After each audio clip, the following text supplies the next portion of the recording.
I am personally super excited for this panel. I have been interviewed by each one of these fine individuals over the last 3 years or so. And I'm going to learn a lot as somebody who also does interviews. So I'm going to interview them this time around. You all know the band Survivor, right? The song "I the Tiger"? I the Tiger. Right? Okay. So I like that song a lot, right? But there's another song which is really underappreciated, and one of the lyrics I always like to go back to. When there's magic in the music, it's the singer, not the song. Each one of these interviewers you see here has tremendous presence on social media, primarily YouTube. They've all worked at other companies, and they bring the audience wherever they go. It's the singer, not the song. So I want to start off that way because I think everybody's going to learn a lot here. So we'll start off with Daniela Cambone. I want to just set the stage for everybody. Introduce yourself, talk about your background, how did you get involved in the interviewing game, and talk about your channel. Well, first of all, thank you. The singer, not the song. Having us here. Well, my background has always been in journalism, but I came from the traditional school of journalism. So I studied journalism, and I thought I was going to be a political journalist until I realized I hated that. And I luckily fell into digital journalism. You know, and like I said, I come from that traditional model where you had to work in broadcast, print was next, radio was here, but digital journalism was the last of the food chain. Like, you didn't want to work in digital journalism. And now I say, I'm so thankful that I went digital, because if you worked in traditional journalism, you'd probably be out of a job. So I fell into digital journalism when I was hired by a company called Kitco, which is the largest gold site in the world. So very niche, very specific. And I was brought on to found Kitco News, which went on to become the largest commodities desk covering precious metals in the world. So I was leading that for 12 years. Then basically the Daniela Cambone show evolved from that. So I had really made my name in Kitco, covering a very niche market of gold, of precious metals. I was like that person that covered gold. And as you know, Wall Street, that's not a thing that Wall Street likes very much. Anyhow, the Daniela Cambone show evolved and moved it to Stansberry Research. And now I'm at ITM Trading as their global media director, but still the Daniela Cambone show. So taking the audience with me along on this journey, but having built, you know, that Stansberry over 600,000, Kitco as well. So very large YouTube communities. That's it in a nutshell. It's hard being on the flip side. Well, we're going to talk about that. That's among my top. Don't spoil it. Okay, hold on. I'm sure a lot of people may be familiar also with Adam Tegart, who I give you a lot of credit. Thoughtful money. Every single person that tracks your content, that is the term they think of, right? And it's just the honest to God truth. So I give you a lot of credit, Adam, because you really came out of, I think, nowhere, but maybe I'm wrong with that. So talk about how you got involved. Thanks. Well, I started off as a reluctant investment banker. As a matter of fact, the last time I was in this room, I was 25 years old. So last year. Yeah, exactly. No, literally more than half my lifetime ago. Walking around with, oh gosh, I'm now blanking on his name. I'll remember it in a second. Dick Grasso, who was the head of the NYSE, leading some of Merrill Lynch's clients around, because I was a junior banker for them. I remember him actually telling a story about that vase that I need to go read the little fine print on, because I think it has something to do with a Russian czar donating it to the exchange. But anyways, I worked here right down in the World Financial Center for a couple years, long enough to realize that I wasn't really cut out for the institutional game. My heart was much more with just the regular Joe retail investor trying to understand how to stay afloat, how to get ahead in the world. And I realized that, this prior panel we're talking about, our education system does a horrible job of teaching financial literacy, right? So I ended up going to business school. I went out to get my MBA at Stanford really as a way to figure out what else I wanted to do with my interests, because I knew I didn't want to be an investment banker. And the internet sort of exploded while I was out there, so I went to go work at Yahoo Finance as their head of marketing. And that's really where I kind of began blending my background in finance with digital media. And then I worked at Yahoo for about the latter part of a decade. Went through the global financial crisis and watched how many people sleptwalked into that, and how much money they lost, and how stressful that was for them. And before it happened, and it's a longer story I won't get into, but my wife, who just walked in the room there, and we were looking to buy a house in Menlo Park, California, when we'd started a family back in, like, I don't know, it's 2002, 2003, I think we were looking at these homes.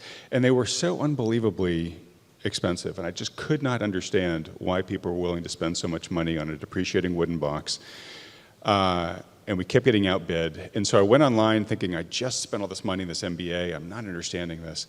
What am I missing? And I found my way to a few voices that made a lot of sense to me, who were worrying about an asset bubble, right?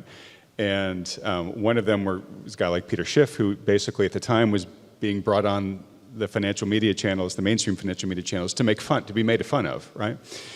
Well, these voices actually turned out to be right, and what had differentiated them at the time from the other folks in the financial media was that they actually had real data. You know, they could show you the chart of where we were having these huge deviations from historical norms. And so after the financial crisis happened, I said, you know what, I want to be part of that movement. I want to be part of helping fill that gap in the average retail investor's financial literacy. And so I went and co-founded a financial site called Peak Prosperity. We talked a lot about the markets, but we talked about some other things as well. After running that for about a decade, really wanted just to focus on the financial resiliency part of it. Founded a company called Wealthion, which folks might have heard about, and then left that to go fully independent about 8 months ago or so. And that's where Thoughtful Money came out of nowhere. And then, of course, Mr. David Lin, who I did an interview with just yesterday or the day before. Yeah, the day before. I think out of the three, I have the longest relationship with you, at least digital. And he's actually a phenomenal guy. He knows that I'm fasting, so he decided to get me some alcohol to take back with me home. But Mr. Lin, introduce yourself. I used to be skinnier, and now it's the other way around. So We swapped. well, thank you, Michael, for inviting me. Great honor to be on the same panel as two great content creators, Danielle and Adam. So thanks for having me here. Yeah, my background, I'll keep it short. I did my finance degree at McGill. So shout out to my fellow Montrealers. Looking at you. Hi, Montrealers. Stayed there for 14 years. My first job was at a firm called BCA Research, Macroeconomics Research. Did that for 5 years. My last product actually that I worked on was global ETF construction. So I can certainly appreciate how unique a product like this is, because this is relatively new. ETFs used to be a lot more vanilla. But anyway, I actually got a job at Kitco, where I had the pleasure of working with Daniela as her producer. So started my ropes working with her, or started the ground up rather, and then she had a baby, so she left to Stansbury, and she just told her story. And then when she left, they just kind of threw people in front of a camera. Like, I had no background in journalism, and then I just pushed you. I said you should. yeah. Well, thank you for that. So so there's me and a few others, and we kind of we tried to fill her shoes, but she was great. But we did our best. So. Yeah, we did that. I did that for 3 years, and then last year I decided to start my own channel. It's called the David Lin Report. So within a year, we've grown into 171,000 subscribers, averaging about 3 million views a month. So that's my background in a nutshell. So Daniela teed me up by saying it's kind of weird being interviewed. Now, I've interviewed 600 different guests myself through Spaces primarily, doing more face-to-face stuff. And I've been interviewed for more than a decade on CNBC, Bloomberg, doing all those media rounds. And it's a very different skill set, to your point. And part of the whole, when there's magic in the music, it's the singer, not the song, is the skill set of the singer, right? So I want each of you to go through how you got good at what you do as an interviewer, because I don't know if it's that easy to teach. So I'll start with Danielle on that. Yeah. So my husband always says I'm like a very weird bird in the sense that I knew what I wanted to do from a very young age. I think I was 4 years old, and I was watching news, not cartoons. I was reporting the news back to my family at the dinner table. So yes, and You must have been very popular in school, I'm going to assume. Is that? I was still cool, Michael. All right, yeah. So, so I was nerdy cool, I guess. But anyhow, I just knew I wanted to be a journalist. I'd practice in front of the mirror. I'd practice like fake interviews, or I'd really analyze people I liked at the time, which were probably MTV VJs, even their interviewing skills. So closely dissecting it and watching it. And I realized I just loved hearing people's stories. I always say everyone has a story. You don't have to just be Jamie Dimon to get an interview. Like everyone has a story. And that said, I just went into journalism, but not knowing I would fall in love with financial journalism. Thought I was going to do political journalism, as I mentioned, and then realized I really didn't enjoy it. So after J school, journalism school, when we were applying for jobs, luckily, that's kind of how I started my journey in financial journalism and really realized, wow, I get economics. I get how money works. And then just kind of merging those two worlds. But to your point of like, I think it is somewhat of a natural talent. You have to naturally be curious, care about other people's stories, not make it about yourself. And that's why it's so much more comfortable for me to interview people than to be interviewed. I think part natural talent, but really studying the greats of journalism, of interviewing, and how they did it. And I'm still learning. I still watch how other people interview, right? But making it your own, right? And just staying true to yourself also is key. And I do think that AI will never replace charisma. And that's maybe some of that internal, kind of born with it type of aspect. I see Adam wants to talk. Go ahead, Adam. So I agree with everything that Daniela said. I would say it's a combination. It's both a natural talent set and proclivity to this, but it's also a craft. I think an important part, and go back to something Daniela said, that you love to hear people's stories, right? A really good interview is a story. It's an arc. And your job is the custodian, the caretaker, to make sure that the conversation goes in a direction that it's answering the most important questions that the audience wants to hear, but that you're kind of you're presenting that full story to them. You're not just reading through a cookie cutter set of prepared questions that may not string together in any sort of understandable way. And for those of you that may be starting out or feeling insecure about your abilities to do this, my plan was never to be in front of the camera. I had the business plan. I knew exactly what the business needed to do. It just needed somebody in front of the camera to create the content. And when I was having trouble finding that person, I said, all right, I'll just get the ball rolling and then find somebody else. And fortunately, a little bit of magic happened. I realized I actually had a little bit of proclivity for this. But the more you do it, the better you get at it, basically is what I'm saying.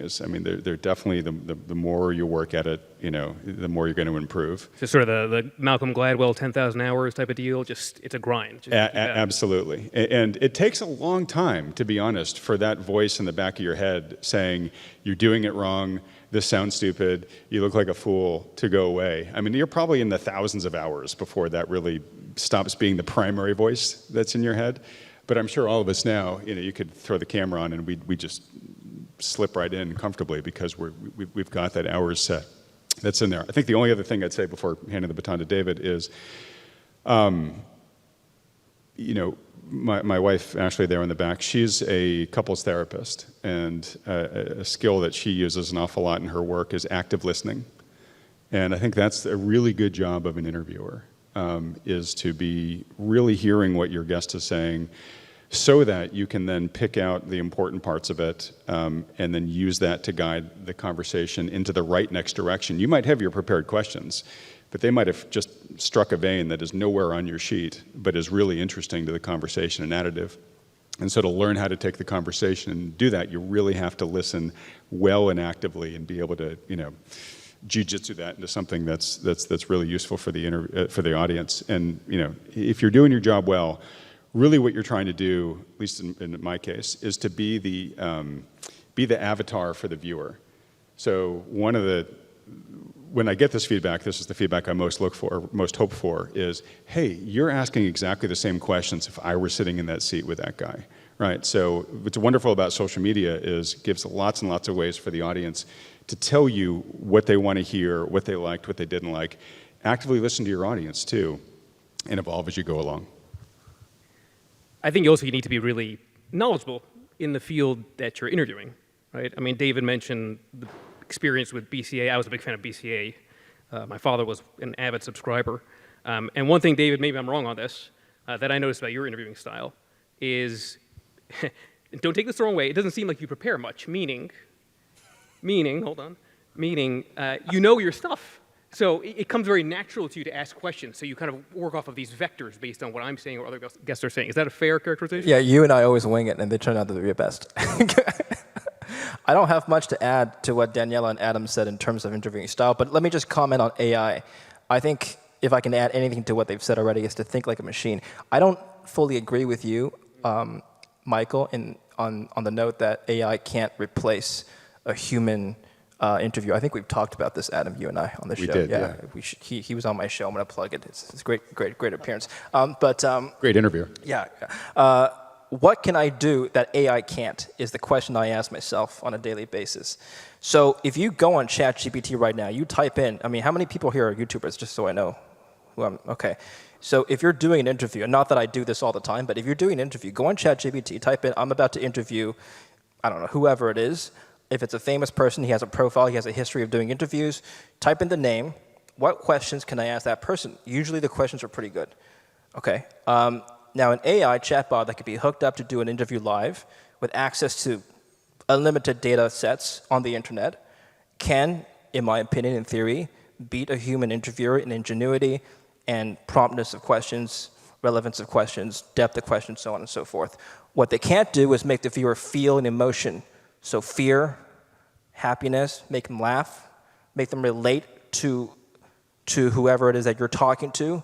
So I think that's the value added that Daniela, Adam, and I bring, is that human element. But besides that, I don't think I can ever beat an advanced enough chatbot in terms of the depth of my questions. I'm not even going to try to compete. In fact, I'm looking into ways I can invest in having a co-host be an AI chatbot in the future on my channel. In terms of ways that I actually, I don't want to say game the algorithm, but improve the SEO on my videos. Sometimes I think about the title before I actually even think about the guest. So Adam probably does that as well. Probably learned that with Daniela, actually. We worked on titles a lot together. So coming up with a headline title ahead of time is really important. Go on your YouTube retention graph and look at when things spike. That tells you the kind of content that the audience actually likes. And Michael, you showed me this just now. I didn't know this existed, Opus Clip. It's an AI that takes your videos, and, well, you can probably tell more, and it just cuts up things by itself that it thinks are good for the audience. And that was really impressive, too. I didn't know that. Study how a computer thinks. Study how an AI thinks is going to be relevant to viewers. Yeah, I fully think that AI can take over this game, so just embrace that reality. So back in 2009, 2010, I had a short stint with a family office. So they were based out in Geneva. I was managing a, kind of like a prop trading portfolio for the family. And the patriarch of the family was one of the first guys to come up with what you now see on the street, these news vans that would have a camera up top. Well, 40 years ago, that didn't exist. He was actually the first guy to come up with was then called the Cinemobile. And yeah, I met him a few times, $2 billion family. I remember he said to me, because he was being in Hollywood, you need to have a shtick. You need to have a shtick in this world. Now, I had a very specific shtick on Twitter/X the last 2 years, candidly because I didn't feel like I had a choice. I'm a portfolio manager, a content producer as well, In the case of my funds, they have to be in treasuries when they're playing defense, which means the last 3 years have not been fun by mandate as far as my strategies. A lot of that's because of what happened with the Fed in 2022. Have to be in long duration. And I made a very calculated decision. I said to myself, all right, so I'm going through this horrible cycle as a portfolio manager launching these funds under title. If I come across like the professional CFA charter holder with the suit and the tie and charts, people go look at my funds, which have to be in treasuries when playing defense, and they're going to say, this guy sucks. Why should I pay attention? So I figured my shtick out. Shtick was be kind of loud, funny, arrogant, throw these terms that I became associated with, like few, exquisite, atrocious, as well as others I will not say. And it worked. Despite going through this nasty cycle, I did all this because it increased my audience. I was averaging around 60 million impressions at my peak. Some people like the shtick, some people don't, but it did help me get a lot of relationships, help me keep my name out there while still waiting for the cycle to come my way for what is my punch in life in my funds. I say all that because for those that want to start YouTube channels or get into the podcasting game, I want to hear everybody's recommendation as far as how do you develop your own shtick? How do you develop your own brand? Not necessarily in the way that I did. I felt like I had no choice. And again, it did work in terms of the reach and getting to 1 million followers, but how do you do that? So Danielle, go ahead. Yeah, I think I went anti that. So I didn't want to be a character. I wanted to be as truthful to myself. I want to be purely Daniela Cambone and no one else. And I want the audience to know that. And I feel I grew it being as organic as I possibly could. When I was at Stansberry and grew to 600,000 in a year and a half, people were like, what tools are you using? What do you do? It was just about knowing your audience. Tune into exactly what your audience wants and just keep hitting it, hit. Don't be so many things to so many people. So I had specialized, obviously, in precious metals, but you want to grow your channel, you have to do more. But I'm not going to cover all realms of finance. I'm going to grow strategically and know those topics well enough, but don't grow too big.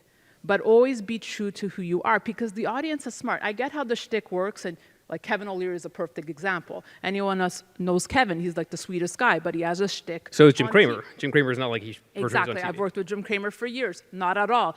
They're all shticks. It's all work. But I don't want to be a character, and I'm very passionate apparently about this. But yeah, and I feel that worked for me. That people like to see a genuine. You know, they know about my family. They know like what you see is what you get, and I'm gonna ask questions that like. You know, Adam mentioned that maybe you're thinking, and I'm just, you know, a regular person at the end of the day. You know, I still get hate mail, maybe not as much as yours, but yeah, I get a little bit of the hate. Yeah, mail I think I kind of want to be. I don't want to be that character. A few. Yeah. So. Mr. Taylor. So I took more Daniela's path, but I think one of the questions you have to ask yourself is, you know, what are my objectives, right? If you're just looking to get the widest viewership, then entertainment plays a bigger factor in what you're doing.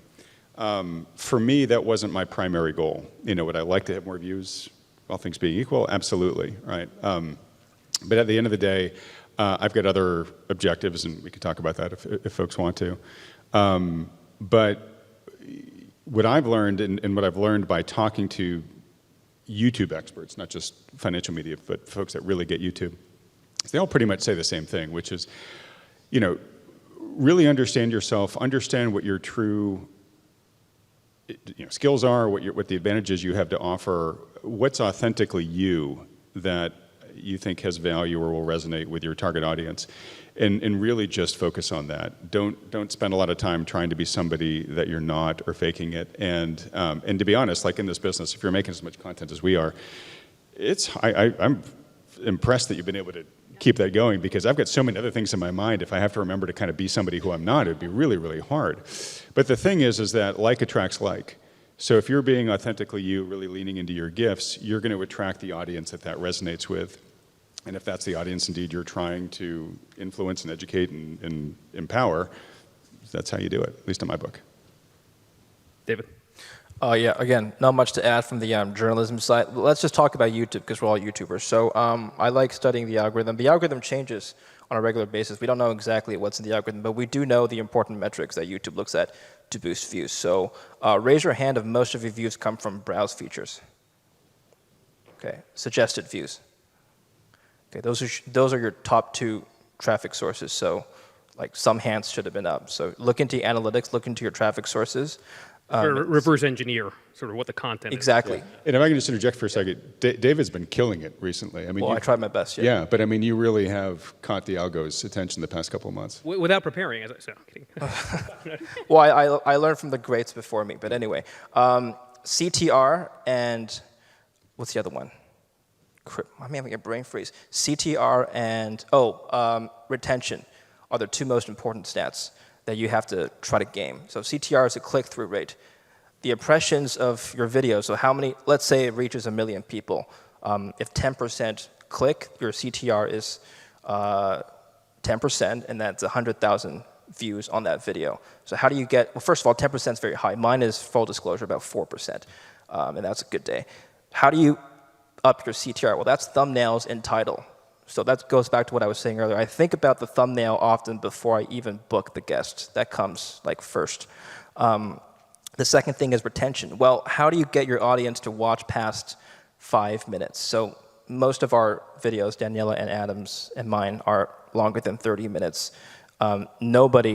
Very few people on my channel watches past 25 minutes. The retention curve goes like this. Yeah. But you want it to kind of be flat. And I think we, at least I do, lose a third of the audience in the first 30 seconds. Yeah. Yeah, there's a massive drop-off right at the beginning. Yeah, it's like 33% gone after 1 minute. Yeah.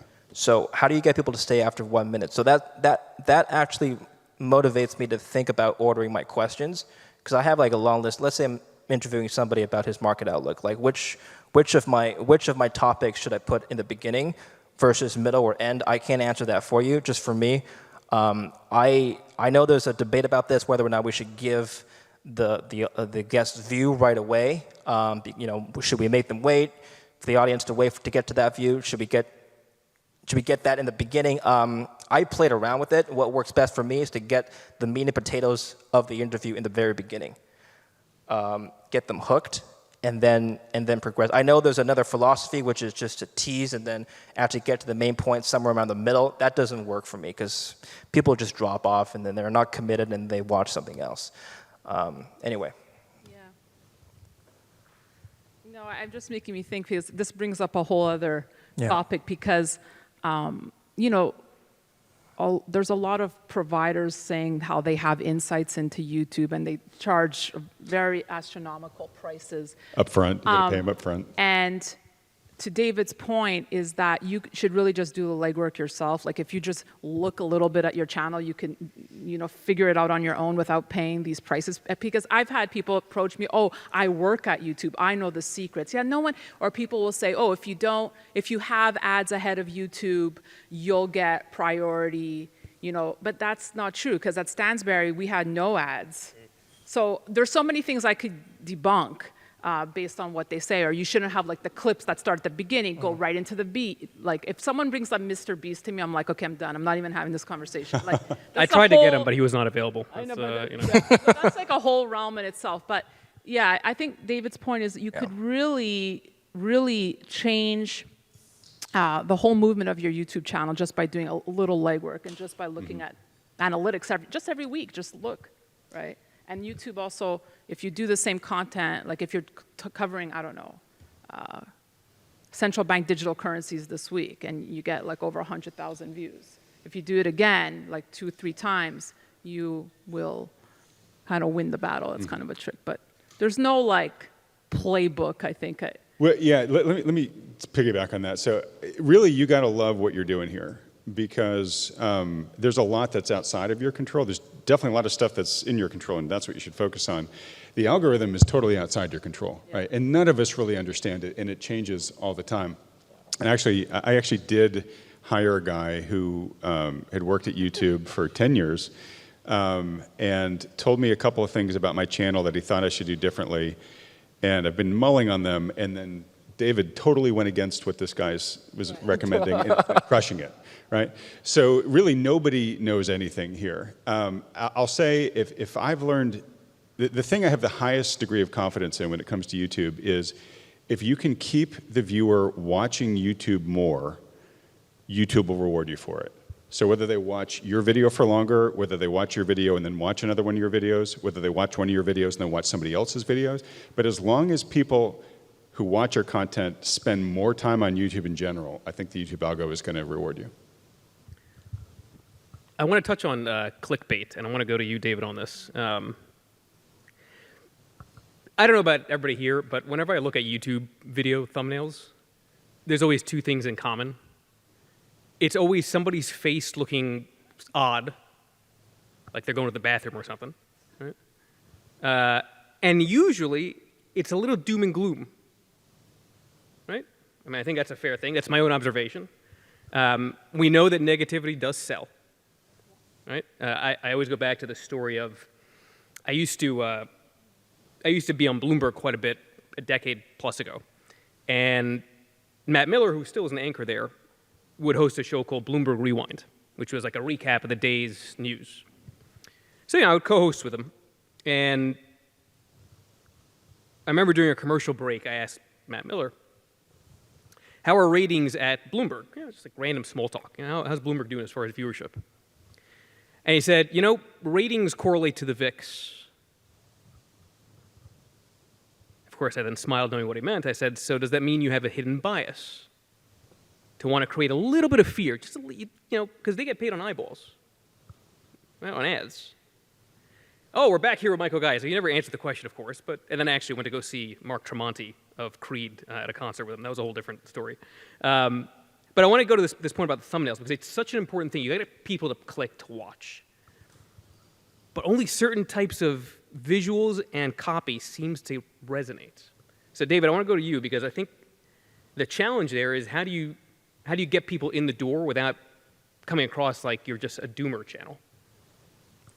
Don't have the doomer headlines all the time. No, I don't go in with that mentality of I'm going to put out a certain type of thumbnail. It's mostly like what is the news that I need to cover that determines my thumbnail. Keep the text minimal, like I'm just telling you what works for me. Fewer than 5 words. The text has to be visible. If you're using text-based thumbnails, the headshot is less important. I don't personally like really busy-looking thumbnails with a lot of stuff in the background. But we used to have at Kitco the text at the top, and I realized that doesn't work, so I just started putting it in the middle. The doomer thumbnails, I don't know. It works on some channels, doesn't work for others. It actually, for my audience, I actually get comments like, look, I've seen too many negative news. Can you do something upbeat for once? So then he invites me. No, that's not just Michael Kayat. I'm pretty sure we all get this. And I will say it's a gray line that I think we have to learn how to walk. There's the old expression, if it bleeds, it leads, right? And I don't think any of us want to, nor do I think any of us is guilty of selling fear. And there definitely are people out there that lean into that, right? The real thing is you got to make your headlines relevant and interesting, right? Emotionally engaging. And so, there's only a relatively small number of emotions that you can reach out to try to grasp the user, curiosity, greed, fear, whatever. I just try to David's point, I try to put my finger on the essence of the discussion. And I guess what I'd say right now is just the vast majority, or the majority at least, of people that I interview are more pessimistic about the markets right now. So it's a true reflection of the state of the analysts that I interview. In a year, if they're all leaning more bullish, they'll probably be more bullish, right?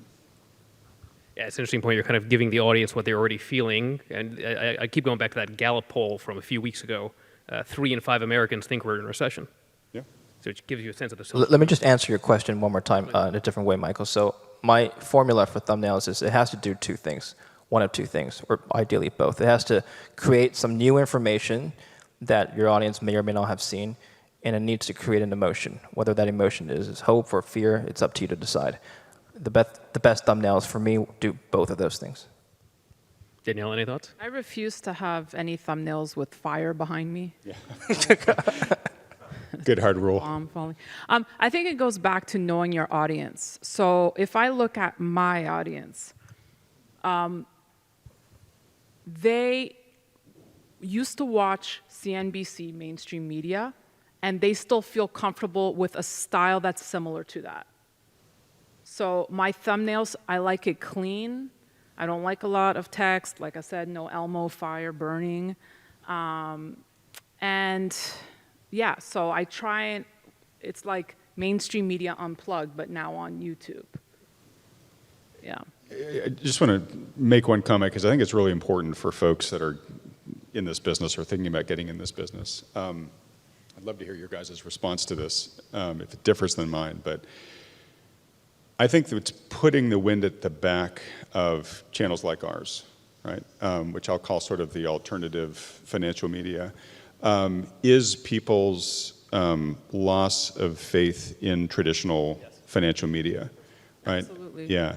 Well, go ahead. Well, sorry to interrupt, but if you saw, like everyone kind of blew up during COVID, during the pandemic, and like yes, more people were at home, right, watching YouTube, but there was an increased skepticism in news coming from mainstream media that I believe forced or propelled people to look for news outside of mainstream media, news they felt was truthful on YouTube. And that's, I feel, why most of our channels all really exploded during that time. Yeah, and I think it's both truthful, but the way I refer to it is like financially nutritious, right? Where in a lot of the mass media model now, you don't really get deep conversations. It's going for the soundbite. It's more entertainment, like I said earlier, right? So if you're actually trying to figure out how to navigate this market as a regular retail investor, you can watch a series on CNBC and walk away saying, I didn't really get much actionable info on that, right? Man, I feel something.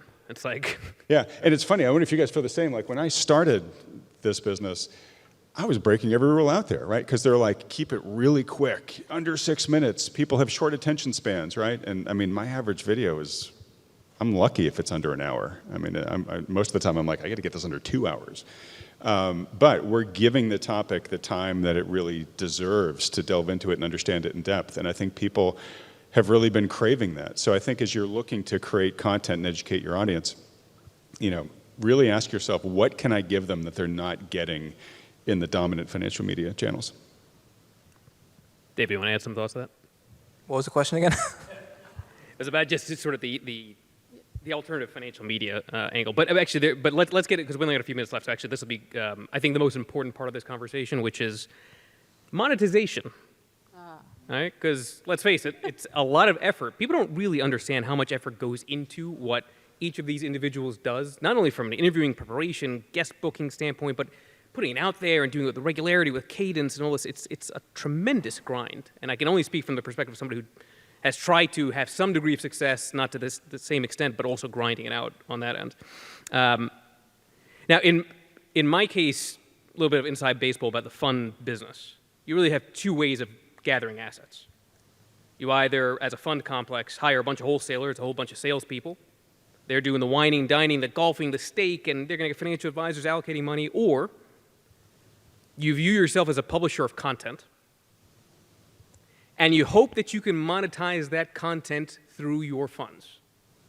That there's a halo effect that comes from all that content that you're putting out, that I'm putting out on Seeking Alpha, on Investor Place, on my own Substack, at the Lead Lagger, all this stuff, right? That there's a halo effect, right? Assuming the cycle comes your way and the performance is there on the funds.